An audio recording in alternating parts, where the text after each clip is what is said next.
ಮುಖ್ಯ ಅತಿಥಿಗಳಾಗಿ ಭಾಗವಹಿಸಿರ್ತಕ್ಕಂಥ ಮೈಸೂರು ಜಿಲ್ಲಾ ಉಸ್ತುವಾರಿ ಸಚಿವರು ಆದಂಥ ಡಾಕ್ಟರ್ ಎಸ್.ಸಿ. ಮಾದೇವಪ್ಪ ಅವರ,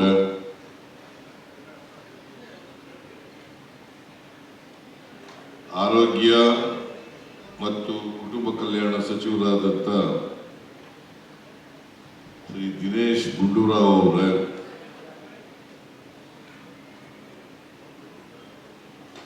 ಈ ಸಮಾರಂಭದ ಅಧ್ಯಕ್ಷರು ಶಾಸಕರು ಆದಂಥ ಶ್ರೀ ಹರೀಶ್ ಗೌಡ ಅವರ,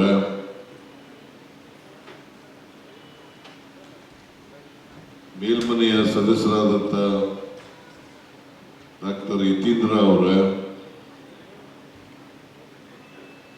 ಇನ್ನೊಬ್ಬರು ಮೇಲ್ಮನೆಯ ಸದಸ್ಯರಾದಂಥ ಡಾಕ್ಟರ್ ತಿಮ್ಮಯ್ಯ ಅವರ,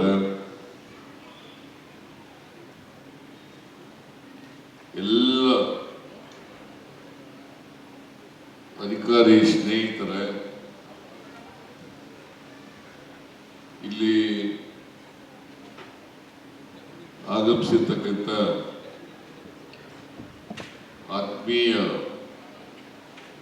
ಬಂಧುಗಳೇ, ತಾಯಂದಿರೇ, ಮಾಧ್ಯಮದ ಗೆಳೆಯರು,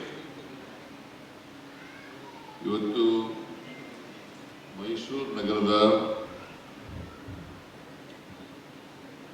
ಜಿಲ್ಲಾ ಆಸ್ಪತ್ರೆಯಲ್ಲಿ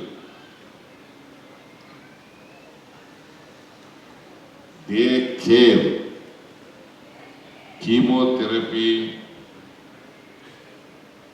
ಚಿಕಿತ್ಸಾ ಕೇಂದ್ರದ ಉದ್ಘಾಟನೆಯನ್ನ ಮಾಡ್ತಾ ಇದ್ದೀವಿ.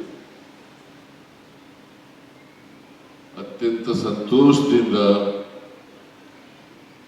ಈ ಕೀಮೋಥೆರಪಿ ಚಿಕಿತ್ಸಾ ಕೇಂದ್ರವನ್ನು ಉದ್ಘಾಟನೆ ಮಾಡಿದ್ದೇನೆ ಅಂತೇಳಿ ಘೋಷಣೆ ಮಾಡಲಿಕ್ಕೆ ಬಯಸ್ತಾ ಇದ್ದೀನಿ. ಇವತ್ತು 16 ಕೇಂದ್ರಗಳಲ್ಲಿ ಉದ್ಘಾಟನೆ ಆಗ್ತಾ ಇದೆ. ಮೈಸೂರು ಒಂದರಲ್ಲೇ ಅಲ್ಲ, 16 ಕೇಂದ್ರಗಳಲ್ಲಿ, ಅಂದರೆ 16 ಜಿಲ್ಲಾ ಕೇಂದ್ರಗಳಲ್ಲಿ.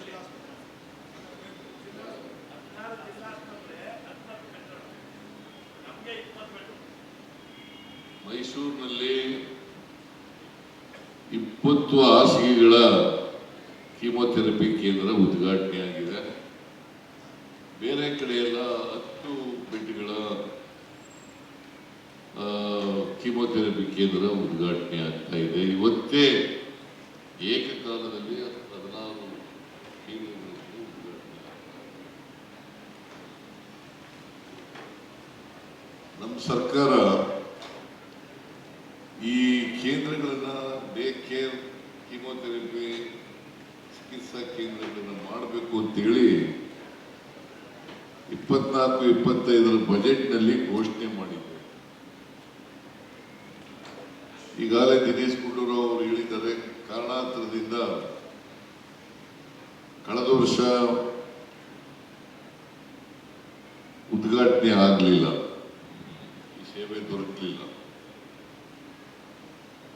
ಈಗ 25-26ನೇ ಆರ್ಥಿಕ ವರ್ಷದ ಮೊದಲಲ್ಲೇ ಉದ್ಘಾಟನೆ ಮಾಡಿದ್ದೀವಿ. ಬಹಳ ಜನ ಕ್ಯಾನ್ಸರ್ ಪೀಡಿತ ರೋಗಿಗಳು ಕೀಮೋಥೆರಪಿ ಚಿಕಿತ್ಸೆಗೆ ಬೆಂಗಳೂರಿಗೆ ಹೋಗಬೇಕಾಗಿತ್ತು. ಬೆಂಗಳೂರಿನಲ್ಲಿ ಕಿದ್ವಾಯಿ ಆಸ್ಪತ್ರೆಯಲ್ಲಿ ಕಿದ್ವಾಯಿ ಕ್ಯಾನ್ಸರ್ ಆಸ್ಪತ್ರೆಯಲ್ಲಿ ಈ ಸೌಲಭ್ಯ ಇದೆ, ಮತ್ತೆ ಅಲ್ಲಿ ಚಿಕಿತ್ಸೆಯನ್ನು ಪಡ್ಕೋಬೇಕಾಗಿತ್ತು. ಇದನ್ನ ಎಲ್ಲ ರೋಗಿಗಳು ಕೂಡ ಬೆಂಗಳೂರಿಗೆ ಹೋಗಿ ಪಡ್ಕೊಳ್ಳಲಿಕ್ಕೆ ಸಾಧ್ಯ ಆಗಲ್ಲ. ನಮ್ಮಲ್ಲಿ ಸುಮಾರು 70,000ಕ್ಕೂ ಹೆಚ್ಚು ರೋಗಿಗಳಿದ್ದಾರೆ.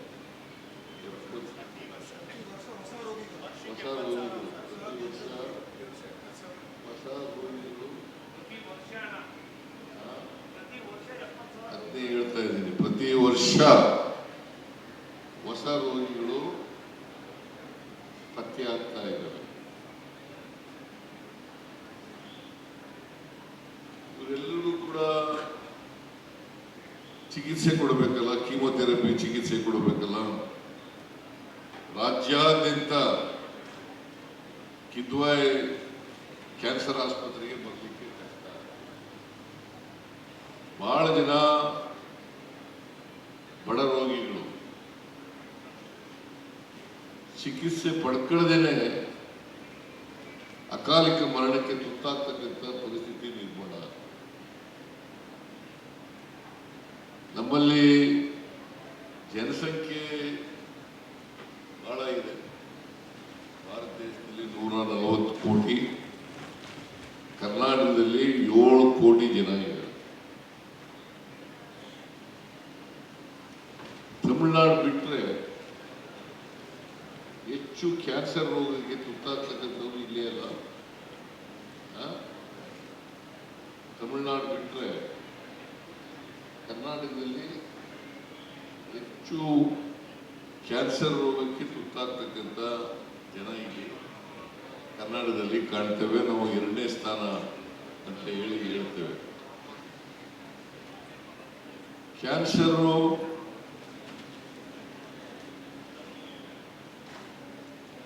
ತಕ್ಷಣ ಪತ್ತೆಯಾದರೆ, ಕ್ಯಾನ್ಸರ್ ಬಂದ ರೋಗ ಬಂದ ತಕ್ಷಣ ಪತ್ತೆಯಾದರೆ ವಾಸಿ ಆಗಲಿಕ್ಕೆ ಸಾಧ್ಯ. ಅದನ್ನ ಪತ್ತೆ ಮಾಡ್ಕೊಳ್ಳದೇನೆ ರೋಗ ಉಲ್ಬಣ ಆಗ್ಬಿಟ್ರೆ ಅದು ಕಷ್ಟ.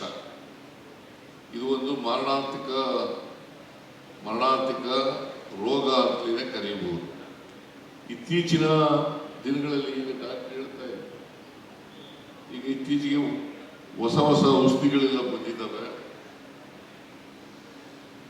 ಕ್ಯಾನ್ಸರ್ ರೋಗವನ್ನು ವಾಸಿ ಮಾಡ್ತಕ್ಕಂಥ ಔಷಧಿಗಳು ಕೂಡ ಬರ್ತಾ ಇದ್ದಾವೆ. ಅದಕ್ಕೆ ಇದನ್ನೆಲ್ಲ ಅದು ಔಷಧ ಬಹಳ ದುಬಾರಿ ವೆಚ್ಚ. ಈಗ ಜನೌಷಧ ಕಾರ್ಯಕ್ರಮದಲ್ಲಿ ಬಹಳ ಕಡಿಮೆ ಸಿಗ್ತದೆ. 1 ಲಕ್ಷ ರೂಪಾಯಿ ಇದ್ದದ್ದು 1,000 ರೂಪಾಯಿಗೆ ಸಿಗ್ತಕ್ಕಂಥ ಇದಾಗಿದೆ.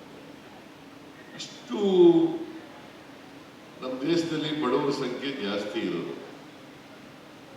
ಸುಮಾರು ಭಾರತ ದೇಶದಲ್ಲಿ 100 ಕೋಟಿ ಜನ 140 ಕೋಟಿನಲ್ಲಿ 100 ಕೋಟಿ ಜನ ಅವರು ಪಾಪ ಔಷಧ ಕೊಂಡ್ಕೊಳ್ಳತಕ್ಕಂಥ ಪರಿಸ್ಥಿತಿ ಇದೆ.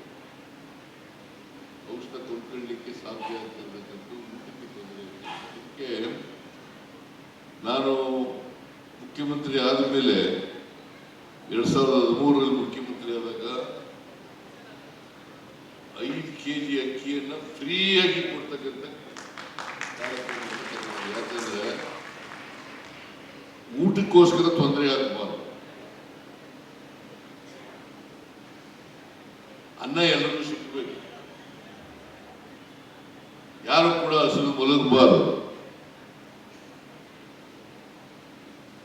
ಅದಕ್ಕೆ ಹೇಳಿ 5 kg ಅಕ್ಕಿಯನ್ನ ದಿನೇಶ್ ಗುಂಡೂರಾವ್ ಆಹಾರ ಮಂತ್ರಿ ಆಗಿದ್ದರು, ಮುಖ್ಯಮಂತ್ರಿ ಆದಾಗ ಆಹಾರ ಸಚಿವರಾಗಿದ್ದರು. ಆಗ 5 kg ಅಕ್ಕಿಯನ್ನ ಕೊಡ್ತಕ್ಕಂಥ ಕೆಲಸ ಮಾಡೋದು. ಆಮೇಲೆ ಈ ಸಾರಿ ನಾವು ಅಧಿಕಾರಕ್ಕೆ ಬಂದ್ಮೇಲೆ 2023ರಲ್ಲಿ ಅಧಿಕಾರಕ್ಕೆ ಬಂದ್ಮೇಲೆ ಇನ್ನ 5 kg ಅಕ್ಕಿಯನ್ನ ಉಚಿತವಾಗಿ ಕೊಡ್ತಕ್ಕಂಥ ಕೆಲಸ.